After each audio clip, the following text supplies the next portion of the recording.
지난 시간에 이어서 요한복음 18장 이어서 하도록 하겠습니다. 지난 시간에 말라기서 1장까지 읽다가 다시 넘어간다고 했죠. 그래서 말라기서 1장에 우리 한번 보시면 말라기서 1장 6절에 보면 내 이름을 멸시하는 제사장들아 나 만군의 여호와가 너희에게 이르기를 아들은 그 아비를 종은 그 주인을 공경하나니 내가 아비일진대 나를 공경함이 어디 있느냐 내가 주인일진대 나를 두려워함이 어디 있느냐 하나 너희는 이르기를 우리가 어떻게 주의 이름을 멸시하였나이까 하는도다. 공경하는 아버지로서 내가 너희를 사랑하고 너희들을 자식으로 불렀는데 너희들은 나를 공경하지 않았다 하니까 자식된 이스라엘이 언제 우리가 공경하지 않았습니까? 이렇게 나오는 거죠. 그러니까 하나님의 관점과 이 인간들의 관점, 특히 하나님의 제사를 맡은 그 하나님의 말씀을 맡은 이 이스라엘 백성들과의 관점이 완전히 다른 거죠. 하나님의 평가와 인간의 평가, 하나님의 마음과 인간의 마음이 다른 겁니다. 그러니까 하나님은 계속해서 호세아를 통해서 말씀하시고 또 사무엘에도 얘기했죠. 하나님은 순종이 제사보다 낫다고 얘기했어요. 제사라는 것은 순종이 있을 때 제사가 되는 것이고 우리의 모든 예배와 그리고 신앙의 형식 이런 모든 것들은 신앙이 있어야 되는 것이죠. 그런데 인간들은 형식이 우선으로 갑니다. 보여지는 게 우선으로 가요. 왜? 하나님은 안 보이니까. 언제 하나님이 우리를 사랑한 적이 있습니까? 그러면서 하나님에 대해서 반발을 하고 있죠. 그러면서 이 하나님이 이 말라기서 1장을 통해서 뭐라고 얘기하시냐? 단 위에 헛되이 불사르지 못하게 하기 위하여 너희 중에 성전문을 닫을 자가 있었으면 좋겠다. 성전을 없애겠다는 거예요. 왜냐하면 헛된 제사를 드리기 때문에. 그 예수님 시대 때도 헛된 제사를 다 드렸기 때문에 예수님은 그 성전을 없애러 오신 거예요. 왜? 성전의 실체이신 분이 바로 예수 메시아 그리스도이기 때문에. 그 말씀으로 오신 그 분이 선지서를 통해서 그리고 구약의 모든 말씀을 통해서 지금 경고하고 계시는 거죠. 또 말라기서 이어지는데 너희 제사장들에게 얘기합니다. 전능하신 여호와께서 너희에게 경고하시는 말씀을 들어라. 만일 너희가 내 말을 듣지 않고 진심으로 내 이름을 높이지 않으면 내가 너희에게 저주를 내려 너희 축복이 저주가 되게 하겠다. 축복이 저주가 되게 하겠다. 너희 자녀를 보아라고 너희 희생제물의 똥을 너의 얼굴에 칠하겠다. 바르겠다. 그러면서 무슨 얘기를 하시냐? 레위와 맺은 언약을 얘기하십니다. 레위와 맺은 내 계약은 생명과 평안의 계약이었다. 이렇게 얘기하세요. 내가 그와 계약 맺은 것은 그가 나를 두려워하도록 하기 위해서고 그리고 나를 공경하고 나는 그들을 사랑하고 그 이름을 두려워하고 찬양하고 기뻐하는 것으로 언약을 맺었다. 즉 나는 너희의 하나님이고 너희들은 나의 백성이다. 나의 자녀다. 이게 언약이거든요. 그 언약을 지키기 위해서 제사라는 가장 기본적인 제도를 두신 겁니다. 거기에 제사장을 두고 그리고 대제사장을 따로 뒀죠. 레위 지파를 통해서. 그 레위 지파를 통해서 대제사장과 제사장 그 레위 지파를 통해서 하나님의 말씀을 전하는 겁니다. 예수 그리스도의 죽음을 나타내는 거예요. 그렇죠. 그래서 레위 지파를 통해서 그걸 다 보여주시잖아요. 미리 오실 예수 그리스도. 너희의 죄악을 보라. 그리고 이 죄악을 해결해 주시는 예수 그리스도의 예표들을 제사와 대제사장 복장까지 그리고 성막, 성전 이뤄지는 그 모든 구약의 모든 말씀과 그 제사와 그리고 성막과 제사장의 예복까지도 다 예수 그리스도와 그 은혜, 그리고 구원받은 이스라엘을 다 표현하고 있습니다. 그렇기 때문에 그 표현된 총집합자가 바로 그리스도 예수, 메시아 예수입니다. 그 예수를 통해서 구약을 봐야 되고 구약을 통해서 예수를 봐야 되는 것이죠. 그러니까 구약과 신약은 하나입니다. 우리의 경험과 이론과 지식과 이런 모든 것들이 다 하나로 이루어졌듯이 구약과 신약은 하나예요. 그 하나가 예수 그리스도로 오는 것입니다. 이것이 바로 진짜 대제사장이죠. 영원한 대제사장. 이분이 하나의 제사, 한 번의 제사, 영원의 제사, 그리고 영원한 제물, 한 번의 제물로 모든 것들을 해결해 주셨어요. 근데 진짜 대제사장이 오시고 진짜 제물이 오니까 가짜 대제사장 그리고 가짜 말씀, 가짜 제물들이 가만히 안 있는 거죠. 왜? 자기 밥그릇을 뺐기 때문에. 그 속에는 진리의 법이 없고 거짓말이 있기 때문에 그렇습니다. 말라기서 2장에 보면 그는 진리의 법을 가르쳤고 속이나 거짓말을 하지 않았으며 화평과 정직함으로 나와 동행하였고 많은 사람을 죄에서 떠나게 하였다. 이게 세 번역으로 하는 겁니다. 제사장 입술은 참된 지식을 간직해야 되고 사람들은 그 입에서 교훈을 얻어야 된다. 제사장은 전능한 나 여호와의 사자이기 때문이다. 그러나 너희 제사장들은 바른 길에서 떠나 잘못된 너희 가르침으로 많은 사람이 넘어지게 하였다. 전능한 나 여호와가 말한다. 너희는 내가 레위와 맺은 계약을 깨트렸다. 이렇게 얘기하죠. 계약을 얘기하십니다. 언약을 얘기하세요. 너희들은 언약을 깨트렸다고 얘기해요. 너희가 죄가 어떻다, 뭘 훔쳤다, 간음을 했다, 뭐 여러 가지 죄를 다 선지서에 얘기를 하지만 결국은 이것은 언약을 깨트렸다는 얘기를 해요. 언약. 그러니까 하나님의 언약은 성경 창세기부터 계시록까지 계속 하나로 통하는 관점인 거 여러분은 다 아시겠죠. 말라기에서도 언약을 기억함으로부터 이 죄들을 죄인지 아닌지를 언약을 통해서 얘기를 하는 거예요. 언약. 부모 관계로 표현을 하고요. 복의 근원은 하나님인데 이 복 자체가 언약인데 이 언약을 깨트림으로 말미암아 여러 가지 죄의 결과물들이 다 나오는 거란 말이죠. 이 언약을 지키기 위해서 제사를 줬고 제사는 죄를 사하는 것으로 표현이 되는 것이고 그 속에서 감사와 순종과 기쁨과 찬양이 제사에 다 들어가는 것이죠. 그런데 그 제사를 순종도 감사와 찬양도 없이 속죄도 없이 제사장을 위한 파티, 자기들의 재물 파티, 그리고 자기들의 돈 파티, 명예 파티, 이것으로 변질이 되는 것이죠.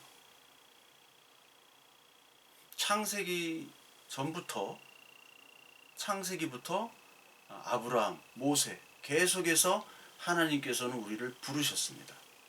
계속 부르죠. 계속 불러서 출애굽 19장에 보면은 너희들을 무슨 나라? 제사장 나라로 너희를 불렀다라고 얘기합니다. 제사장 나라.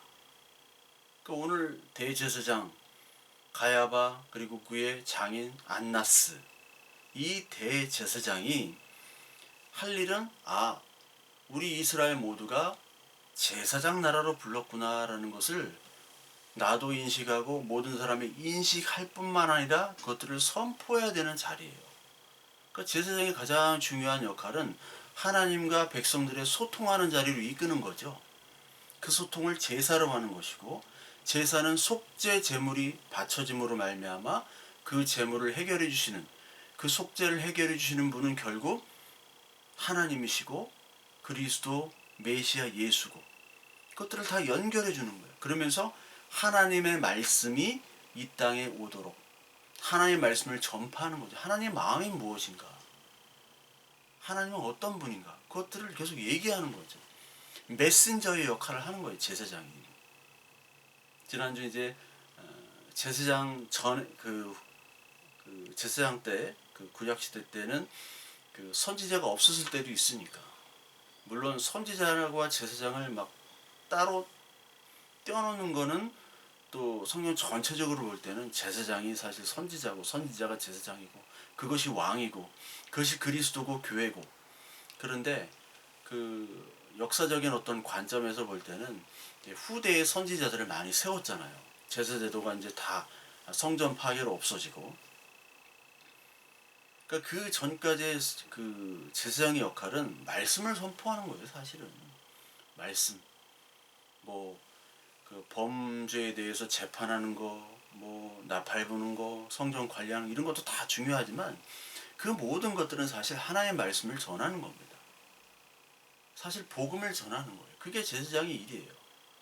근데 그거를 하지 않고 다른 일을 하는 거예요. 제사장 나라라는 것은 그걸로 부른 거예요. 하나의 말씀을 전하는 나라. 전하는 자들. 하나님의 다스림에 의해서 하나님이 하라는 말을 전하는 거예요. 그게 복이죠. 그걸 복이라고 하는 거. 복이 다른 게 아니에요. 하나님의 말씀을 받고 듣고 그게 기쁘잖아요. 내가 좋아하는 사람, 사랑하는 사람이랑 같이 밥 먹고 커피 마시고 얘기하고 그게 즐거운 일이잖아요. 근데 불편한 사람이랑 얘기하면 너무 힘들잖아요. 좋아하는 사람과 얘기하는 것 복입니다. 그 복을 누구에게 주셔서 저희들한테 주신 겁니다. 이 세상에 이 어두운 세상 막 전쟁하고 뭐 어떻게 될지 몰라요. 뭐 핵을 쏜다 그러고 정은이도 뭐 좀 쏠 용기는 안 나고 어떻게 뭐 해결은 해야 됐고 지금 난리 아닙니까? 예전도 그랬고 지금도 그렇고 앞으로도 그럴 거고 전 세계가 난리인데 이 어두운 세상 속에 복된 말씀이 있어요. 뉴스 틀면은 다 안 좋은 소식이에요. 다 좋은 소식은 별로 없어. 다 안 좋은 소식 중에 진짜 복음 기쁜 소식은 뭐예요? 우리예요. 우리 그리스도가 전해주시는 우리가 그리스도의 말씀을 전하는 것 이게 진짜 복음이거든요. 이거를 누구한테 맡겼냐? 우리한테 맡겼다는 거예요. 세상이 어두운 세상에 기쁜 뉴스를 누가 전할 거예요? 하나님의 말씀을 누가 전할 거예요? 맨날 모이면 다른 얘기하는데 우리밖에 없다는 거예요. 우리 제사장 나라 우리가 제사장이 우리가 축복의 통로예요. 축복 자체란 말이죠. 우리가 그리스도 안에 있고 그리스도가 우리 안에 계시니까 그 말씀을 전하는 것 이것이 가장 큰 제사장의 임무예요. 근데 이것을 내팽개치고 제사장이란 특권을 가지고 그 제사 제도를 가지고 산떡이 아닌 더러운 떡으로 제사를 드리는 것. 이거를 언약을 깼다 그러고 대적했다 그러고 이런 거예요 다.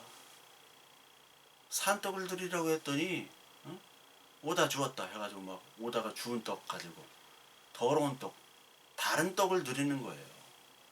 그래 놓고 잘 드렸으니까 하나님 대제사장이니까 더 축복해 주세요. 우린 제사장이니까 축복해 주세요. 저도 일반 사람들하고 우리가 레벨이 다르잖아요.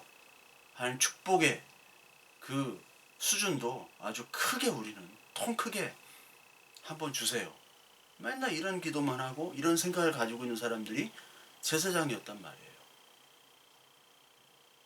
그러니까 하나님께서는 제사제도를 다 이렇게 만드시고 그 제사제도를 다 지키라는 것은 사실은 제사 자체와 성막 이 모든 것들이 하나님의 말씀이기 때문에 그리스도이기 때문에 그걸 지키라는 것은 사실은 이 시대에 와서는 하나님의 말씀을 지키라는 거예요.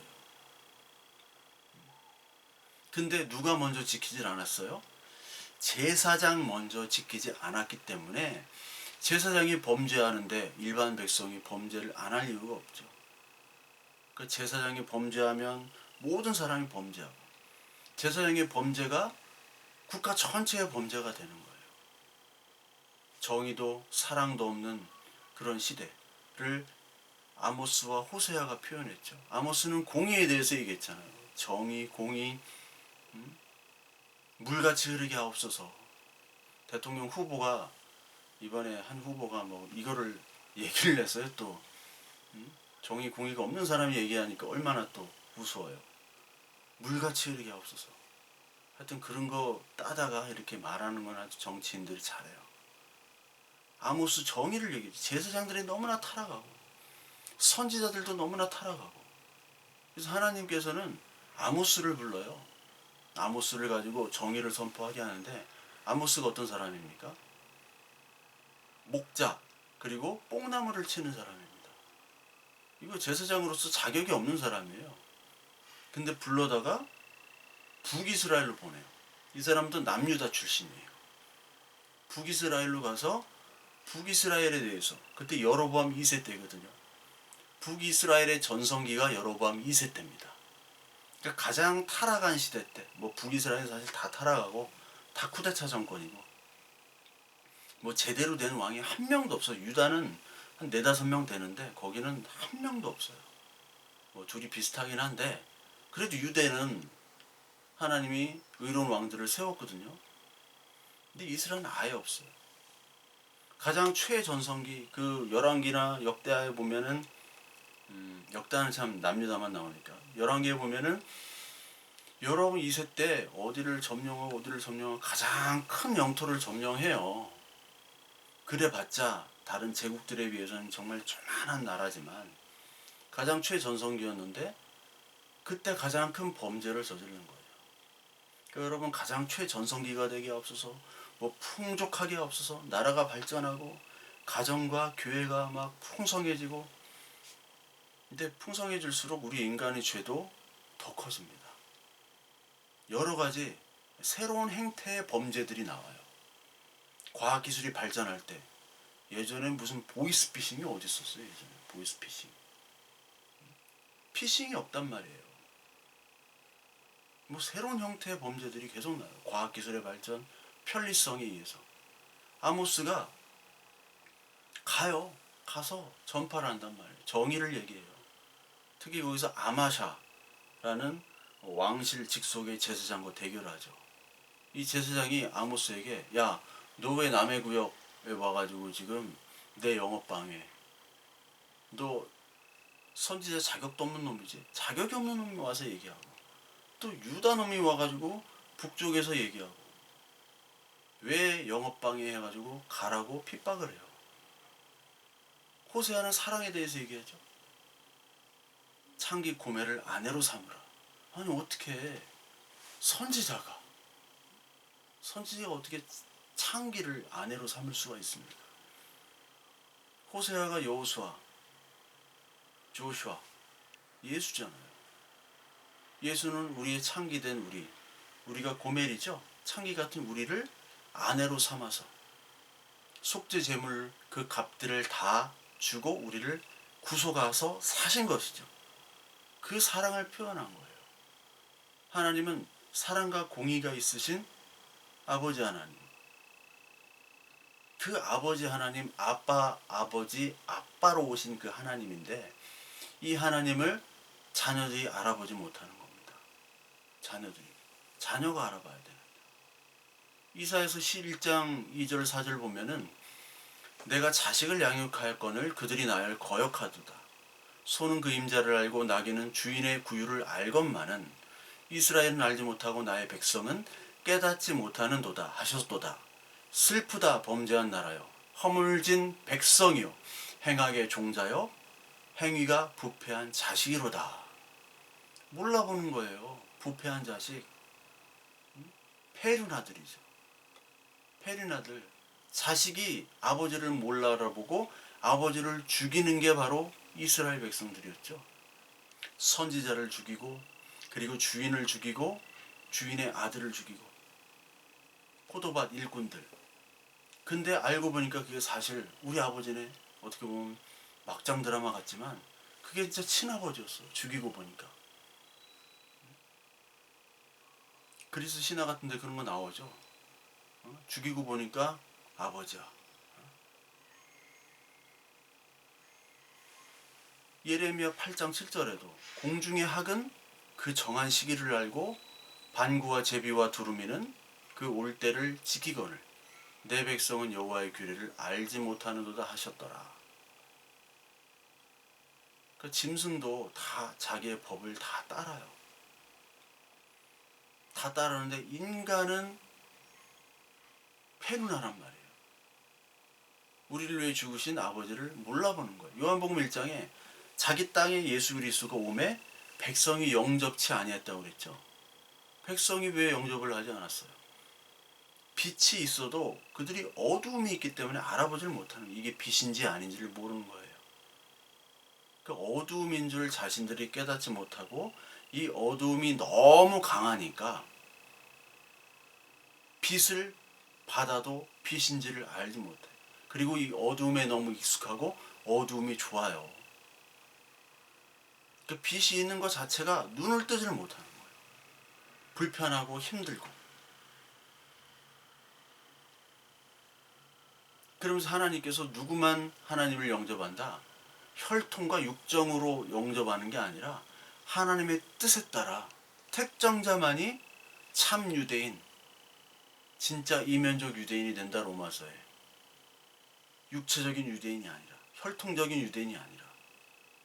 근데 제사장과 그리고 많은 사람들은 혈통적인 유대인만 강조했죠. 아니다. 그리스도를 믿는 사람만이 유대인이라고 얘기하는 거예요. 그것이 바로 하나님의 뜻에 따라 택정받은 자만 가지고 있는 믿음입니다.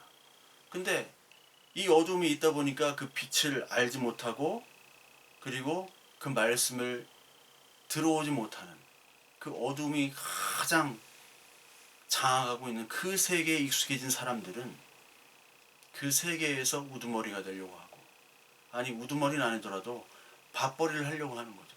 그 세계에서 밥벌이를 하려고 해요. 그게 대표적인 인물이 제사장이었잖아요. 바리새인이었잖아요.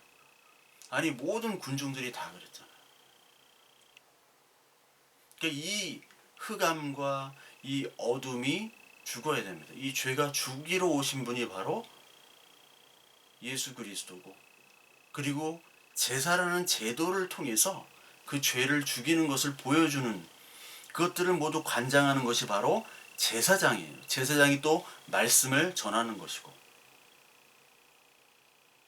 그러니까 내가 죽어야지 하나님이 사는 거고, 나를 찬양하면서 하나님 찬양으로 바뀌는 거고, 세상의 기쁨에서 하나님 나라의 기쁨으로 바뀌는 거죠. 이걸 보여주는 게 제사제도고 제사장이에요.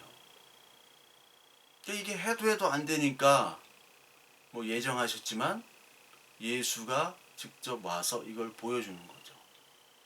히브리서 5장 1절에 대제사장마다 사람 가운데서 택한 자이므로 하나님께 속한 일에 사람을 위하여 예물과 속죄하는 제사를 드리게 하나니, 그가 무식하고 미혹된 자를 능히 용납할 수 있는 것은 자기도 연약에 휩싸여 있음이라.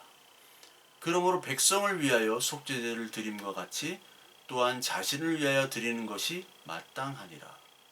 이 존귀는 아무도 스스로 취하지 못하고 오직 아론과 같이 하나님의 부르심을 받는 자라야 할 것이니라.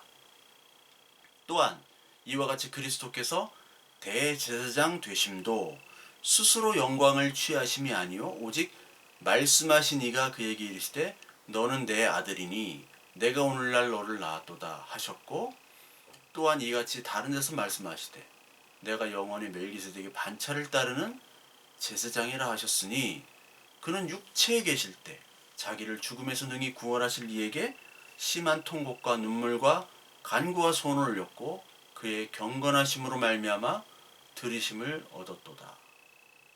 그가 아들이시면서도 받으신 고난으로 순종함을 베어서 온전하게 되셨은즉 자기에게 순종하는 모든 자에게 영원한 구원의 근원이 되시고 하나님께 멜기세덱의 반차를 따른 대제사장이라 칭하심을 받으셨느니라. 이거를 길게 읽었지만 여러분들은 따로 이 히브리서 5장을 보시고 이게 무슨 뜻인지를 계속 묵상하셔야 됩니다. 그러니까 다 아시는 얘기죠. 대제사장으로 오셨다라는 거예요. 우리 죄를 위해. 그러려면 제물로 드려지기 위해서는 죽으셔야 되죠. 그것에 순종했다는 얘기예요. 순종이 제사보다 낫는 그 제사를 인간들은 안 되니까 그 순종을 몸소 보여주신 겁니다. 죽음으로, 육체로 오셔서. 레위 인간의 레위 지파가 아니라 멜기세덱의 반차. 창세기에 나오는 그 멜기세덱. 어디서 온지 모르는 인간이 알 수 없는 그런 차례로 그 차례의 대제사장으로 와서 스스로 제물이 되신 진짜 대제사장으로 너를 위해서 죽으셨다라는 거예요. 죽으러 오신 거죠. 죽으러. 그 죽으셔야지만이 사는 겁니다. 그러니까 제사장도 똑같아요. 제사장이 먼저 죽는 겁니다. 그러니까 자기가 죽을 수 없으니까 동물을 도축하면서 제사를 드리면서 내가 죽어야 되는데, 내 죄가 죽어야 되는데 하면서 그 자신의 죄를 들여다보고 백성의 죄를 들여다보는 게 바로 제사장이에요. 그 제사를 드리면서 아, 내가 정말 부패한 자구나. 나는 정말 죄인이구나. 그거를 알려고 하는 그 제사의 정신이 바로 제사장의 역할이에요. 그 제사의 정신을 알라. 딴 거 아니에요. 그게 제사장이 뭐 백정도 아니고 맨날 고기 쓸고 막 창자 꺼내고 똥 치우고 이게 뭐 하는 거예요? 지금 하라고 하면 이게 하겠어요? 아니 제사장이 무슨 그런 일을 해. 근데 그런 일을 시킨 거는 죽으면 뭐라는 거.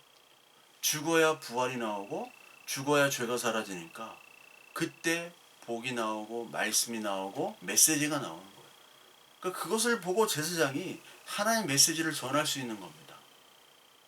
제사장뿐만 아니라 왕 같은 선지자로 부르신 우리들 다 제사장, 왕, 선지자 역할을 받았잖아요. 그러니까 우리가 믿음으로 죽어져야지 말씀이 나오는 겁니다.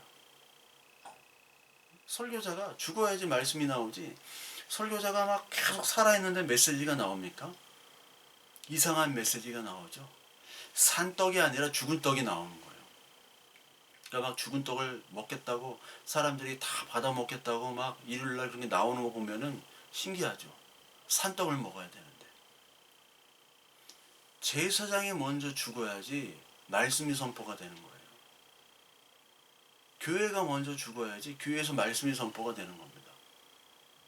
목사가 제사장은 아니니까 제사장과 목사를 아직도 일치시키는 분들이 많아요. 목사나 교인들이나 성도가 되려면 목사가 되지 말고 교인이 되지 말고 여러분 성도가 돼야 됩니다. 하나님의 자녀가 돼야 돼요. 죽어야 돼요. 거룩해지려면 죽어야 되고 자녀가 되려면 죽어야 돼요. 부활하는 자가 되려면 죽어야 돼요. 먼저 죽어야죠. 부활의 전제는 죽음이죠. 어떤 초등학교 설문에 이혼의 원인을 쓰시오 하니까 어떤 친구가 결혼. 아, 정답이에요. 초등학교 1학년 친구가 이혼을 왜 하냐? 결혼했기 때문에 이혼을 하죠. 결혼 안 하면 이혼할 필요가 없어요. 마찬가지로 부활. 아니 언제 부활해? 그냥 사는데 죽어야지 부활하는 거예요. 교회는 죽어서 이 제사장 나라가 되는 겁니다. 교회가 제사장 나라의 역할을 하지 못하면 교회뿐만 아니라 사회도 혼탁해져요. 미가서 3장 11절에 보면 그 두령은 뇌물을 위하여 재판하며 그 제사장은 삭슬 위하여 교훈하며 그 선지자는 돈을 위하여 점치면서 오히려 여호와를 의뢰하여 이르기를 여호와께서 우리 중에 계시지 아니하냐 재앙이 우리에게 임하지 아니하리라 하는도다. 이것이 예수님 오시기 전에 모습이죠. 그러니까 선지자의 모습이에요. 제사장들의 모습이에요. 여호와께서 함께 하시니까 제사 잘 드리고 내 말 잘 듣고 이렇게 하면은 여호와가 우리와 함께 있지 않느냐. 우리 다 그렇게 생각하는 여호와와 함께 하시죠. 우리와. 그러니까 우리가 어떤 짓을 하더라도 복을 받는다. 재앙을 내리지 않는다라고 얘기하는 겁니다. 이게 바알의 길을 따르는 제사장이죠. 예레미야 2장 8절을 보면 제사장들은 여호와께서 어디 계시냐 말하지 아니하였으며 율법을 다루는 자들은 나를 알지 못하며 관리들도 나에게 반역하며 선지자들은 바알의 힘으로 예언하고 무익한 것들을 따르느니라. 제사장들이 아무것도 얘기를 안 하고 하나님에 대해서 얘기를 안 해요. 제사를 드리긴 하지만 하나님의 말씀과 소통하는 거거든요. 복을 주는 거고 복을 선포하는 거예요. 또 심판을 선포해야 돼요. 선지자들도 마찬가지입니다. 아무것도 알지 못하고 딴 얘기만 하는 거예요. 그리고 바알의 이름으로 예언하는 거예요. 축복될지어다. 너에게 은혜와 평강이 있을지어다. 하늘의 축복과 땅에 기름진 것으로 너희들을 엄청나게 축복할 것이다. 오직 자기와 자기 가정, 우리 교회만을 위해, 아니 우리 국가만을 위한 그런 수호신으로 하나님을 격화시키는 거죠. 그 사사기에 보면은 단지파가 이제 자기의 단 지역을 놔두고 거기는 점령하기 힘드니까 맨 위쪽 라이스라는 곳, 맨 위쪽 헬몬산 밑에 그 라이스라는 곳으로 가서 거기에 살기 좋다고 해가지고 거기로 옮겨가요. 하나님 명령을 거부한 거죠. 그러니까 하나님이 여기서 살아 하라고 했는데 거부하고 그 지파 그 지분을 남겨놓고 딴 데서 사는 거예요. 그러면서 제사장이 필요한데 거기에 미가라는 그런 집안의 제사장 레위인을 우연히 만나서 그 레위인을 단지파 제사장으로 세우죠. 그러면서 너는 한 집안의 제사장 될래? 아니면 한 지파의 제사장이 될래? 너 개척교회 할래? 아니면은 대형교회 한 10만 명, 20만 명 대형교회 목사 할래? 아, 대형교회 목사이죠. 누가 가정교회 목사합니까? 낼름 가는 거예요. 낼름. 기회가 되면. 그러니까 제사장도 어떤 국가의 수호신이에요. 그냥 무당 잡신으로. 잡신을 섬기는 어떤 무당으로 격화를 시키는 거예요. 그래서 우리를 위해서 축복을 빌어줘라. 우리가 가면은 어떤 위험이 있을지 모른다. 하나님을 대신해서 네가 잘 빌어줘라. 하나님의 축복을 달라고 우리를 축복해줘라. 우린 레위인이 아니니까. 근데 그 레위인도 막 떠도는 레위인들. 그러니까 사사기 맨 후반부는 다 레위인의 타락을 대해서 얘기하잖아요. 레위인의 타락.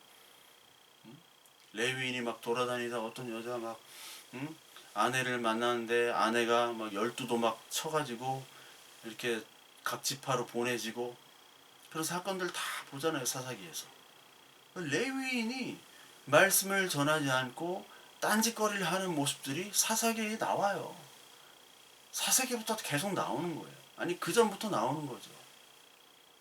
이게 인간의 역사를 보여주는 거예요. 이게 이스라엘의 역사고 교회의 역사였다는 거예요. 교회의 역사, 저와 여러분들의 역사였다는 겁니다. 그러니까 교회는 우리가 예배할 때나 말씀을 들을 때나 기도할 때나 교회는 과연 무엇인가? 나는 누구인가? 나는 무엇 때문에 예배하고 기도하고 설교하고 무엇 때문에 구제하고 봉사하는가? 이것의 믿음에 대한 고백이 없으면 우리가 하는 모든 행위들은 다 하나님을 대적하는 행위로 간주될 수밖에 없습니다. 교회에서 과연 무슨 얘기를 하길래 사람들이 일요일마다 그렇게 교회를 가는 건가? 무슨 얘기를 하기 때문에 사람들이 그렇게 가죠? 무슨 좋은 얘기를 하기 때문에 많은 사람들이 이렇게 교회를 다니면서 교회에서 도대체 무엇을 약속해주고 무엇을 준다고 하길래 그 많은 사람들이 예배당에 몰려오는 걸까요? 하나님의 말씀, 복음은 죽으라고 하고 떠나라고 하고 그리고 좁은 길로 가라고 하고 그러니까 다 그런 얘기예요. 믿음으로 산다는 게 어떻게 보면 이해 안 되는 일인데도 불구하고 하나님 믿음으로 살아야 되죠. 이 세상에 설명되지 않는 하나님의 공의와 사랑이라면서 설명되지 않는 너무나 많은 일들이 벌어지고 있죠. 그런데도 하나님의 그리스도의 이 진리의 말씀이 진짜 진리다, 진짜 복음이다라고 우리 마음속에 고백하고 그것이 믿어진다면 그것이 정말 축복이지 않습니까? 그런 사람들만 사실 와야 돼요. 근데 너무나 많은 사람들이 사실 오는 것 같아요. 그것들을 다 설명하고 보여주고 먹이고 치료하고 십자가 도상에 죽으실 때는 다 떠났거든요. 우리의 믿음이라는 것은 십자가 도상에서 죽음으로부터 시작하는 거예요. 그러면 다 떠나고 몇 명 안 남아야 돼요. 성령이 임할 때 몇 명 없이 기도했잖아요. 그리고 떠나기도 하고 다시 오기도 하지만 소수였단 말이에요. 근데 교회에서 이 제사장 나라인 이 교회가 무엇을 선포하고 무엇을 약속하길래 그렇게 많은 사람들이 올까요? 한번 생각해 봐야 될 문제입니다. 그리고 동시에 나는 과연 진리에 속한 사람인가? 나는 하나님의 말씀을 믿고 따르는 사람인가? 이걸 우리가 또 생각해 봐야겠죠. 하나님의 말씀으로 진짜 나는 거듭난 자인가? 대제사장으로 오신 이 예수님은 우리에게 어떤 안정된 수입이나 행복한 가정이나 그런 게 있으면 참 좋죠. 더 거기 위에 믿음을 주시면 너무너무 좋죠. 근데 그것만을 위해서 오신 분이 아니라, 그걸 약속하신 분이 아니라 우리를 죄에서 건지셔서 생명으로 이끄는 그거를 약속하신 분입니다. 근데 물질적인 것만을 선포하는 많은 사람들이 있어요. 그것만을 믿고 추종하는 많은 사람들이 있습니다. 이걸 성경에서는 자기들의 배만 섬긴다고 얘기를 해요. 배만. 그래서 복음을 선포하는 예수 그리스도를 미워했죠. 요한복음 15장 18절 19절을 보면 세상이 너희를 미워하면 너희보다 먼저 나를 미워한 줄 알라. 너희가 세상에 속하였으면 세상이 자기의 것을 사랑할 터이나 너희는 세상에 속한 자가 아니요 도리어 세상에서 나의 택함을 입은 자인 고로 세상이 너희를 미워하느니라. 그러니까 우리는 세상이 미워할 수밖에 없습니다. 왜? 하나님에 속한 자이기 때문에. 세상에는 행복과 쾌락과 자기 우선이죠. 그것들을 계속해서 얘기하고 안정된 삶, 그리고 안정된 우리의 평안, 그리고 삶의 터전, 이런 것들을 얘기를 해요. 근데 성경은 처음부터 떠나래요. 그냥 아브라함한테 막 떠나라고 그러고, 이삭도 떠나라고 그러고, 야곱도 떠나고, 요셉도 형제한테 핍박받고 팔려가서 떠나잖아요.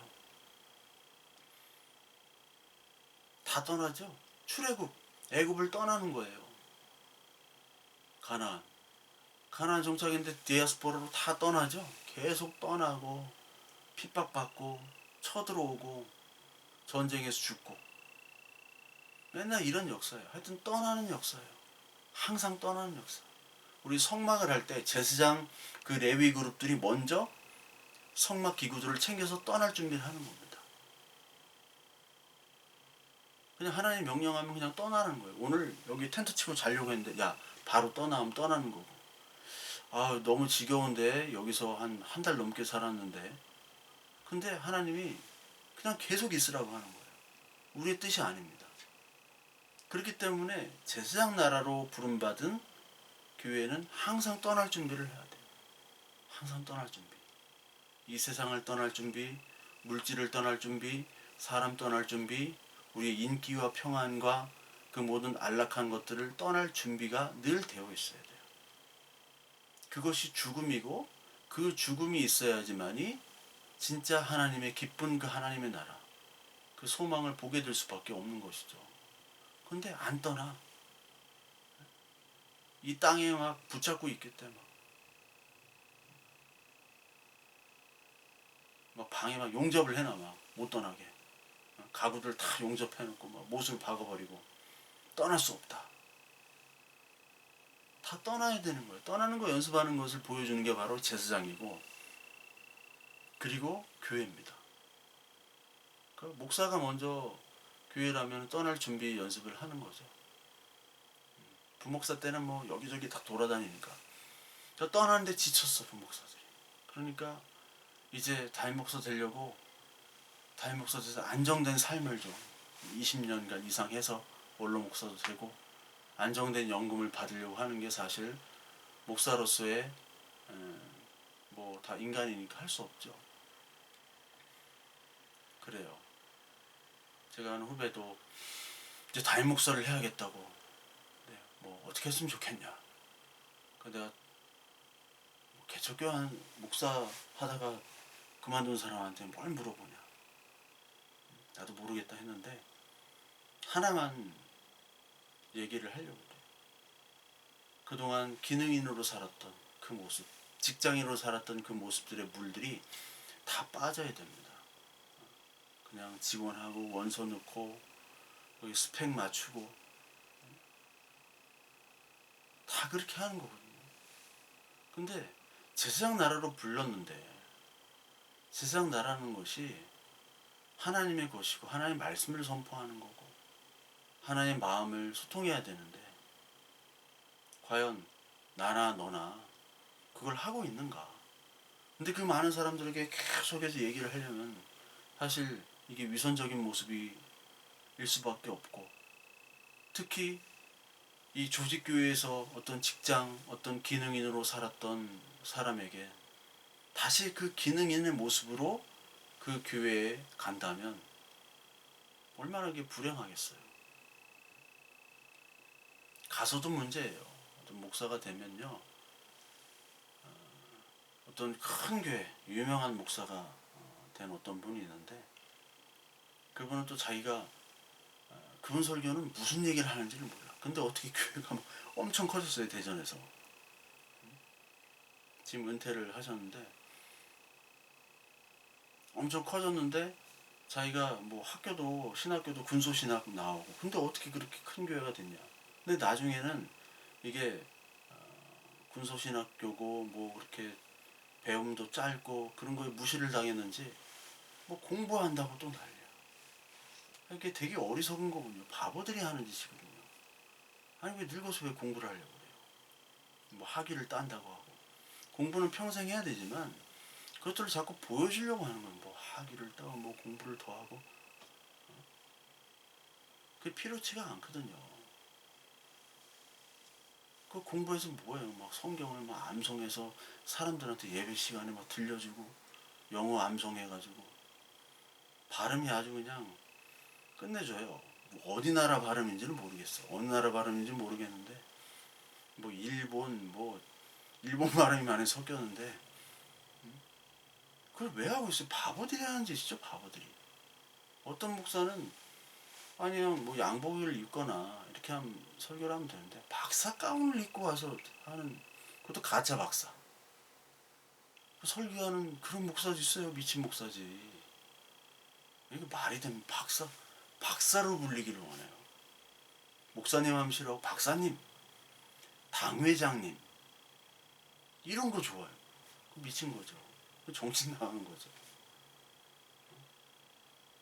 어떤 큰 교회를 이루고 유명한 목사가 되면 다 이루었다. 근데 나중에는 이상한 욕구들이 많이 생겨요. 어떤 분은 청렴에 대한 욕구. 너무 큰 교회 되니까 사회적으로 좀 지탄받고 그러니까 청렴한. 그래서 막 그런 명예욕이 생기다 보면요. 막 교회를 계속 분리하려고 그래. 분리, 개척해가지고. 아무도 동의 안 하거든요. 갑자기 막 그러니까. 거기 예배를 보면은 목사님은 막 분리해야 된다. 하나님의 뜻이 아니다. 동참하라. 목사님은 막 떠드는데 교인들은 아무도 동요를 안 해요.